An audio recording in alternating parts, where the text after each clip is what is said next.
Welcome, everyone. I'm Dr. John White, the Chief Medical Officer at WebMD. We all know the importance of the heart. We know the importance of the brain. But how important is the gut? We know it functions for digestion. But what if I told you it also plays a role in our mood, in our immune function? My guest today has a new book out.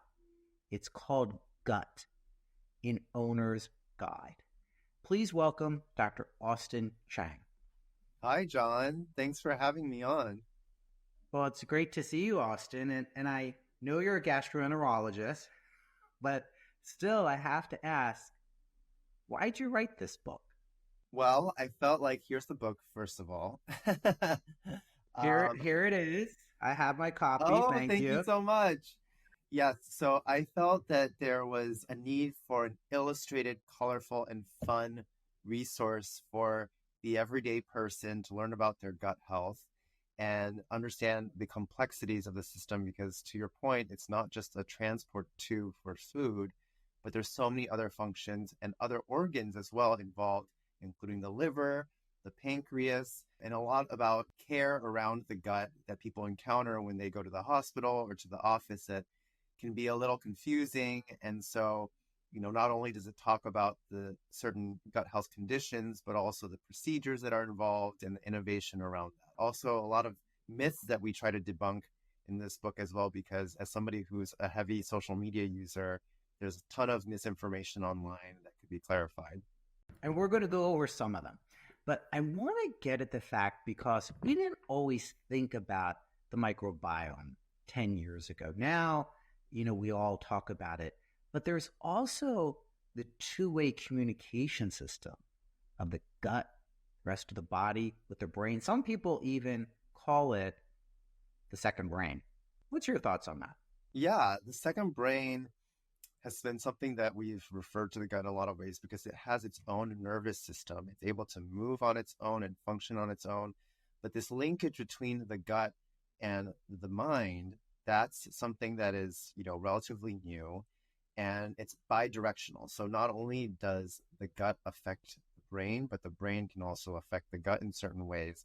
And this is an emerging area. There's still a lot we don't understand. It's a lot of mystery as of yet, but there's emerging research about how, potentially stress and emotion can actually lead to some changes in the gut, like inflammation, and potentially worsen some gut health conditions. So it's a very exciting area. There's still a lot we don't know. And I'm very transparent in the book about keeping things evidence-based and, making it clear that there's a lot that's yet to be discovered in this space.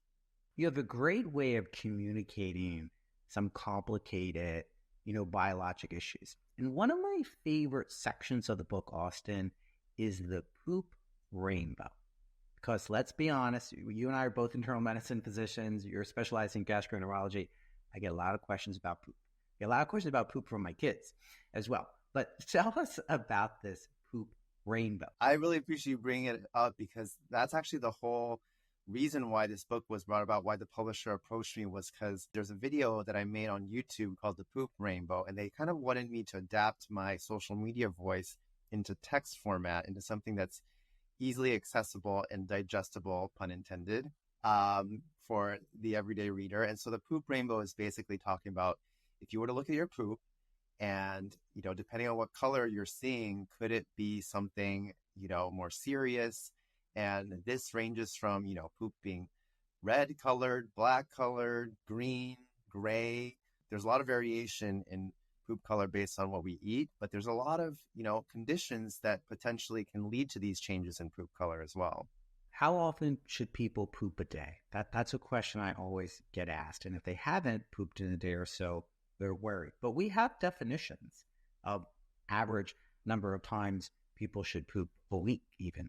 Yeah, this is super variable. It varies from person to person. And even for an individual, there's some variation there too. Generally speaking, we say, if it's any more than 3 times a day, then that's unusual. But, it really depends on the person. For some people, we see people pooping several times a day. For others, we see them pooping only a few times a week. And it's all about determining whether or not there's any sudden changes to your usual routine, because that's when the alarm bells should go off. But in general, everyone doesn't have to poop every day. Is that right in terms of some myths? Yeah, We're going to get to more absolutely. myths. Yeah, absolutely. There's no hard and fast rule that you have to go every day or that you have to make yourself go every day. It's really, dependent on what you eat, what the circumstances are, in your life at the moment. And activity level. You have to move. To move your bowels, you got to move, in person. Absolutely. The other big question people ask, and I know you'd be good to talk about this because you're very good on social, people always want to know about gas. I'm being elegant in my terminology. You use other terms in the book. But what should people know about gas? Gas is very normal, but there's a lot of reasons why people can have air or gas in your gut. Some of it, not all of it, is actually a result of food and the bacteria in your colon fermenting that and creating gas. Some of it is actually gas that we inadvertently swallow while we're talking, while we're eating. And so the reasons why some of us might feel bloated more than others, it could really vary depending on what source of the gas it might be. Tell us one or two myths that you address in the book that really are quite common that you hear, fairly often. So, two common myths that circulate a lot on social media. One is leaky gut syndrome. I clarify in the book how intestinal permeability, that concept of, the gut being permeable, is true, but leaky gut as a diagnosis isn't well established. So, in certain conditions, like inflammatory bowel disease, it is more pronounced that your gut becomes a little bit more permeable and things may, that barrier in the gut isn't as intact. And so things can make their way through the gut wall a little more easily. But that's one myth. And then the other one is about colonics, is something that we hear about a lot. People are getting colon cleanses, getting water infused throughout their colon, and for various reasons. Some people just want to feel better. Some people feel like it's helping them lose weight. But we don't recommend that as a field because often the people administering these colonics are not, they're not able to see inside. There's a risk of actually puncturing the bowel wall.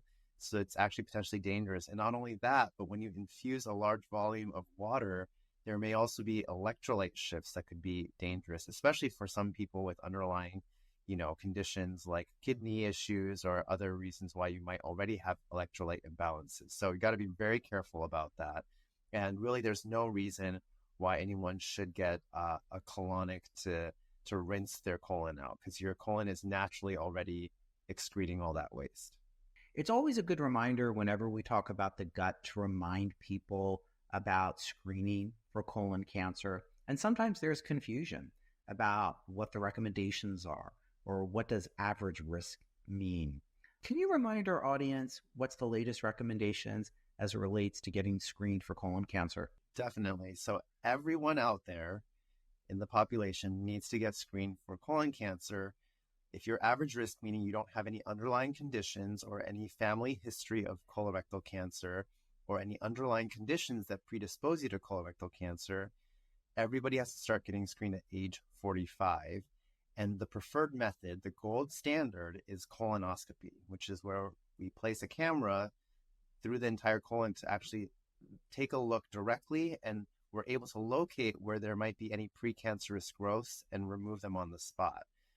There are other non-invasive stool tests, and I know there are blood tests also being developed currently, but those don't allow you to locate where the problem is and address it on the spot. You have a great section in the book about the kitchen, how to make sure that you don't get foodborne illnesses. A lot of great tips.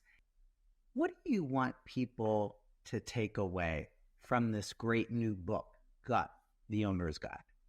From that standpoint, I just think that everyone should have a heightened sense of awareness and, sometimes pay attention to the labeling on their foods. Some things are labeled organic or natural. There's a lot of these marketing terms thrown around, and they may not actually mean any true health benefit. And generally speaking, I mean, my goal with this book is really just to start a conversation. I think we need to destigmatize gut health be comfortable with talking about it more. I think for a very long time, people have felt uncomfortable talking about gut health because it's about butts and guts. And I understand that there's a time and place for these sorts of conversations, and not everyone wants to talk about poop at the dinner table, but getting more comfortable with just even talking about it in general. And the more we talk about it, the more there's a conversation and awareness around it, the more we can prevent people from getting serious conditions. And the understanding that you help us of the microbiome, the impact on immune function, the impact on our mood, the second brain, really the power of the gut that we may not all realize. Tell our viewers how they can learn more about you and what they're doing, if they don't already. Well, thank you. I'm pretty easy to find on the internet. My handles are the same everywhere. Austin Chang MD on Instagram, TikTok, YouTube, X, you name it. I'm pretty much on every single platform. And, I love being on social media, educating people. That's really my main purpose on there, is to be an accurate voice because there's so much misinformation out there. Well, you've done a terrific job. Bravo. Dr. Austin Chang, thanks for joining me today. Thanks for having me.